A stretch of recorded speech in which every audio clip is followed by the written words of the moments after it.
Hey guys, welcome back to another snowblower quick tip. Today's quick tip is on Honda HS928 snowblowers. And I'll specifically be showing you a drive problem that I often run into on these snowblowers. As you can see, I've got the right panel off the snowblower here from the drive. By the way, this is the gearbox and this is the hydrostatic transmission over here. Now, a problem that I often run into is that the drive will be completely dead on these snowblowers. And often what the problem is that a small pin on the drive shaft of the tracks has broken.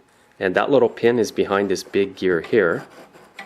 And it's a pin that protrudes through the shaft. It's actually part of the shaft. So to replace that pin, you would have to buy the whole shaft, which can be close to $200 here in Canada.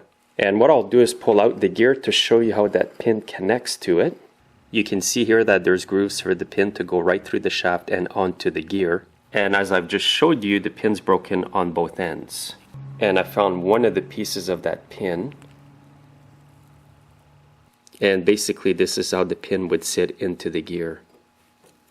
Now to remove that drive shaft, you have to remove both tracks and all the stuff that goes with it. So it's quite a big job to do this. Just be patient when you do it. Take your time because there are a lot of different parts. Now what can cause this pin to break is if you try to make the snowblower do something it can't do. For example, if you're trying to go through heavy snow and the tracks aren't spinning, but you keep forcing it back and forth into reverse and forward, that little pin is eventually going to break and you're not going to have any drive at all. So what you want to do is make sure when you're snowblowing that the tracks are always turning. If they don't want to turn, don't keep pressing the drive lever down because it will cause some kind of problem in there. More than likely that pin will break. And by the way, if you take this into a shop, you're looking at hundreds of dollars to get this repaired. That's not even counting the parts.